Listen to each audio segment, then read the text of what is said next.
Apat na oras or ano ba, 3 hours na pagsasalita tapos ipon yung galit mo. Hindi, sa akin siguro, total, sinugal mo na lahat. Sana hinintay mo na matanong ka, tapos tinatanong ka, doon ka hinimatay. Diba? Binig ko to, bibigay mo na lahat. Sana hindi na lang siya nag-walk out. Kesa yung sinasabi niya, malapit na po. Tapos nung natapos siya, akakaramdam. I think yun yung sinasabi niya sa attorney, parang kung may sama pakiramdam niya, sana sinabi niya masama ang pakiramdam ko. Dahil napaka-considerate naman talaga ng impeachment court sa kanya. Di ba kahapon lang 3 hours nga eh. O abangan ang susunod na kabanata. Samantala nakabalik na sa bansa kahapon si Alfredo Salmos, ang OFW na nakuryente sa Jeddah, Saudi Arabia. Nakauwi sa bansa si Salmos sa tulong ng gobyerno ng Pilipinas at iba't ibang organisasyon sa Saudi. Naging emosyonal ang pagkikita ni Salmos at ng kanyang pamilya nang salubungin siya sa NAIA Terminal 1. Agad na naipagkita kay Vice President Jejomar Binay ang OFW para magpasalamat. At upang tuluyan makabangon muli, tiniyak na ng pamahalaan na bibigyan ng tulong si Salmos. Unang kumalat sa social networking site ang panawagan ni Salmos. Taong 2010 na makuryente siya habang inaayos ang isang breaker. At sa tulong ng mga kapwa OFW ay mabilis ang kanyang naging pag-uwi sa bansa.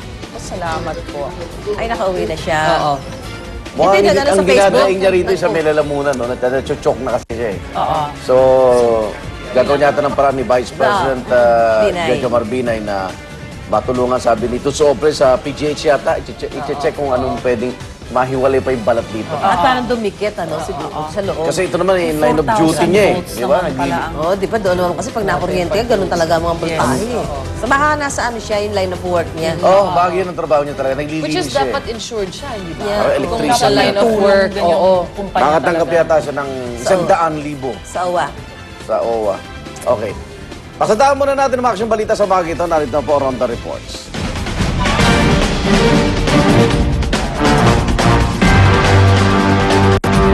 Isang pampaserong bus ang bigla nagliyab habang bumabiyahe sa EDSA kanina mag-alas 12 ng hating gabi. Mabuti na lamang at walang napahamak sa mga pasahero. Yan ang Ronda Report ni Oscar Oida. Oscar, sa bahagi ng EDSA? Igan, sa may EDSA yan, bago sumapit ng Ortigas Avenue. Bali ang initial na report, mag-alas 12 ng hating gabi. Oo, nang bigla umanong mabalot ng usok ang isang pampaserong bus dyan nga sa may southbound line ng EDSA. Bago yan, Igan, sumapit ng Ortigas. Ayon sa mga saksi, tila nanggagaling umano ang usok sa ilalim mismo ng naturang bus. Buti na lamang at malapit na sa lugar ang isa sa mga outpost ng MMDA kung kaya't agad na responde ang mga tauhan nito. Wala namang napahamak ni isa sa mga pasahero ng bus na agad namang nakababa. At dahil nga naging maaga pang pagresponde ng mga kagawad ng MMDA, ay hindi naman gaanong naabo yung bus. Yun nga lang, kinailangan nilang basagin yung ilan sa mga salamin nito upang mapasok ng binubugan nilang tubig. Base initial na pagsiyasat, Igan, mukhang problema sa wiring ang pinagmula ng sunog. Paalala naman ng mga otoridad, ugaling inspeksyonin ng mga sakyan bago ibiyahe para maiwasan ang ganitong klase ng aberya. Igan? Maraming salamat, Oscar Oida. Sa Davao del Norte naman, ilang bahay at pananiman na pinsala ng bigla na lamang umulan ng yelo sa Barangay Tanglao sa Braulio, Duhali noong Lunes. Ayon sa mga residente, kasing laki raw ng holen ang bumagsak na yelo. May kasama rin raw ng malakas na hangin ang hailstorm. Kaya naman ang ilang bahay nasira at natanggalan pa ng bubong. Inaalam pa raw ng lokal na pamahalaan ng dawak ng iniwang pinsala ng insidente. Ayon naman sa Pag-asa Davao, hailstorm na dulot ng thunderstorm ang naranasan ng mga residente at paalala na mas mainam na manatili sa loob ng bahay sakaling umulan ulit ng yelo. Sana yung mga may dollar account, no? Ulan din ng yelo yung bumuha ng bahay nila, no? Ano po umulan ng dollars?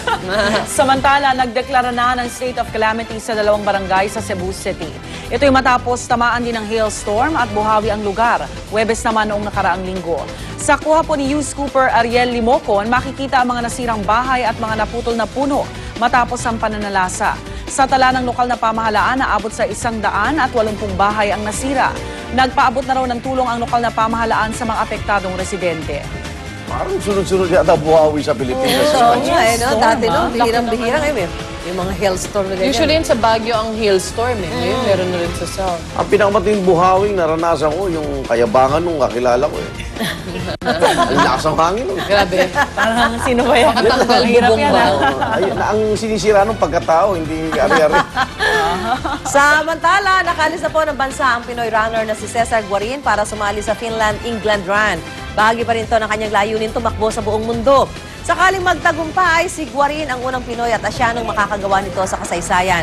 Bukod sa target na world record, lumilikom din ang pondo si Guarin para sa organisasyon nilang tumutulong sa mga batang kapuspalad sa pamamagitan ng kanyang pagtakbo. Excited nga ako sa Europe run.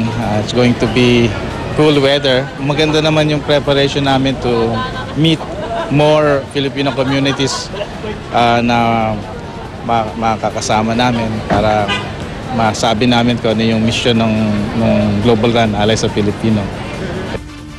Paano makakalikom yan? Tutulungan mo siya? Sponsoran mo siya? Siguro online, pwede ka Sana mag-pledge. nabigay niya, no? Paano? Kung paano tutulong At sa kung mga anong bata. proseso. Oo, sayang. Good luck sa iyo. Yan, kaya-kaya yan ng Pinoy. Ayan. Samantala, isang video naman po ang kumakalat ngayon sa internet na nagpapakita ng isang batang inilagay sa loob ng washing machine. Sa impormasyong inilagay na nag-post ng video, kuha raw ito sa isang laundromat. Ayan, mukhang hindi sa atin yan. Ayun, nilagay. Pinasok daw ng amang kanya anak sa washing machine para takutin lamang. Pero nang isinara ng lalaki ang pinto ng washing machine, bigla itong nag-automatic lock at umandar. Nataranta ang lalaki at ang kanyang kasama babae at dali-daling humanap ng tulong. Pagbalik nila, makikita sa video ang isang lalaki may ginalaw sa likod ng washing machine para mapahinto ito. Nakalagay sa caption na bahagyang nasugatan ng bata pero nasa maayos na raw itong kondisyon. Umani naman ang iba't ibang reaksyon ng video. May ilan nagsasabi aksidente ang nangyari habang ilan naman binatikos ang lalaki at babae sa video dahil umano sa kapabayaan ng mga ito. Ano ba yan? Diyos ko naman. Kasalukuyan po kinukula yung bata dahil grabe naman, isinampay. Abang ina. Hindi kaya binibiro lang. Binibiro lang.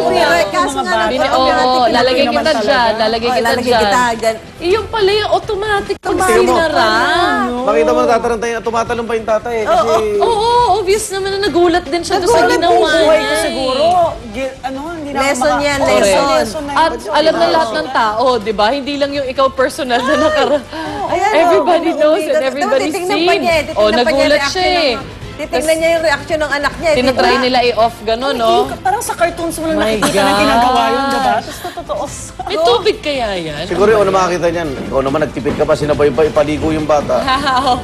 Pero aksidente po. Dahil makita mo naman yung taranta ng mga magulang. Oo, nakita ko. Oh my. Kagulo May din malaman sila. kung ano gagawin. Usually yan, pagpasok mo, dry pa eh, wala pa. Tapos Yeah. dahan-dahan Tsaka yung lalabas tubig. yung Ayun, dapat tubig. huwag na tayo bibili ng automatic washing machine. Oh, anyway, at Yun ang least, lesson. mas mahal yan. Mas mahal yan. Ako na yan, Ay, paano may heavy duty? Heavy duty. Heavy Kasi duty. pang nasa laundromat. pagsuri yung bata kasi hilong-hilo pa. Balita naman mula sa Fujian province sa China, isang bata po ang na-stuck naman ng daliri sa lock ng pintuan. Susan, naalala mo yung bata ka? Pinaglaruan daw ng bata ang lock habang wala ang kanyang mga magulang. Ilang saglit pa, bigla siyang naipit sa maliit na butas ito. Dahil wala nang dumadali ng dugo sa daliri ng bata, syempre nabaga po yan. Inabot ito ng 40 minuto bago tuluyang natanggal ng mga bumbero ang daliri ng bata sa lock. Maswerte namang sugat lang sa daliri ang tinamo ng bata.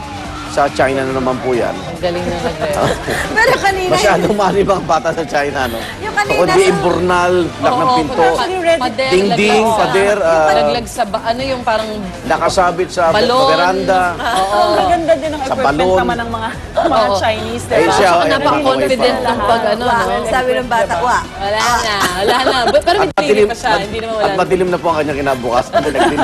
Wa. Wow. Weberi tayo. Parang kanina para sa inyo.